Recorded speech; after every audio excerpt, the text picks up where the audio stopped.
আজকে চলে গেলাম বহুল আলোচিত উদ্যোক্তা মেলা, সরি বাণিজ্য মেলায়। যে বাণিজ্য মেলায় আপনি ভুল করে মার্কেট বা আপনি ব্র্যান্ডে ঢুকে যাবেন। আমি যেহেতু একজন উদ্যোক্তা, তাই আমি কোনো উদ্যোক্তাকে অসম্মান করার জন্য বলি নেই। কেন বলছি।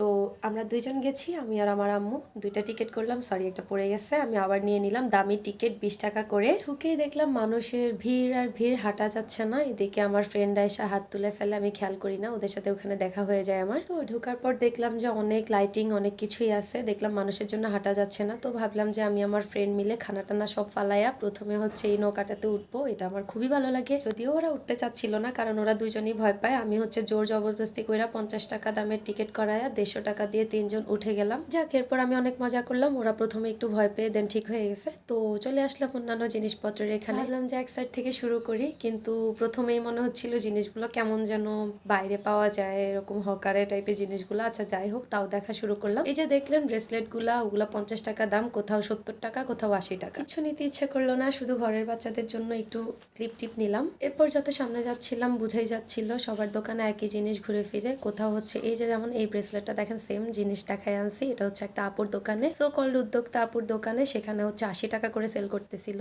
এই যে চাচের নাকি কিসের জন্য আমি আসলে জানি না, এই গ্লাসগুলার দাম এত বেশি, 60 টাকা করে। 10টা নিলে ওরা 1 টাকাও কম রাখবে না। মানে হচ্ছে মোট কথা আপনি ব্র্যান্ডে ঢুকে গেছেন। মেলা হলো আমাদের একটা ইমোশন সব সময়। আর বাণিজ্য মেলা কুমিল্লায় অনেক বছর পর হয়েছে, লাস্ট 19 সালে হয়েছে। সো আমাদের একটা ইমোশন তো কাজ করবেই। উদ্যোক্তাদের ব্যাপারে যেটা বললাম, আপনারা সবসময় কিন্তু মেলা দিয়েই যাচ্ছেন, সবচেয়ে বেশি দামে সেল করে যাচ্ছেন। এই বাণিজ্য মেলায় আপনারা ঢুকে যদি সেই জিনিসটার দাম আবারও সেই মার্কেট বা ব্র্যান্ডের মতো বাড়ায় রাখেন 1 টাকাও না কম, তাহলে কিন্তু মেলার কোনো সার্থকতা রইল না। এর কারণে কিন্তু অনলাইনে যে বিজনেসগুলো, এগুলো নষ্ট হচ্ছে। সবার প্রতি একটা খারাপ লাগা তৈরি হয়েই যাচ্ছে। আগে উদ্যোক্তা বলতে মানুষ যেরকম ভাবতো বা যেরকম ভালো লাগতো, সেই জিনিসটা কিন্তু এখন চলে গেছে, কিন্তু আপনাদেরই কারণে। ছোটবেলা থেকে জেনে আসতেছি মেলা মানে কিন্তু আমরা কম দামে নিজেদের মতো করে সুন্দর সুন্দর জিনিস পাবো, অনেক অন্যরকম জিনিস পাবো। কিন্তু ঘুরে ফিরে বাণিজ্য মেলাকেও আপনাদের মেলা বানাইয়া যে পরিমাণ দাম রেখা আমাদের ইমোশনটা নষ্ট করতেছেন, এটা কিন্তু ঠিক না। তো মেলা পুরা ঘুরে মনে হইলো 40টা টাকা পুরাটাই লস। কি আর করা, এই দুঃখ নিয়ে আম্মুকে বললাম যে আম্মু খিদা লাগছে, চলেন একটু খাইতে যাই। মেলার ভিতরেও কিছু খাওয়া যাচ্ছিল না, পুরাটাই রেস্টুরেন্ট। সো আমরা হচ্ছে দিঘির চাপে চলে আসছি। যদিও এখানে সার্ভিস এবং খাবার এখন আমার কোনোটাই ভালো লাগে না, কিন্তু আশেপাশে বলতে এটাই ছিল।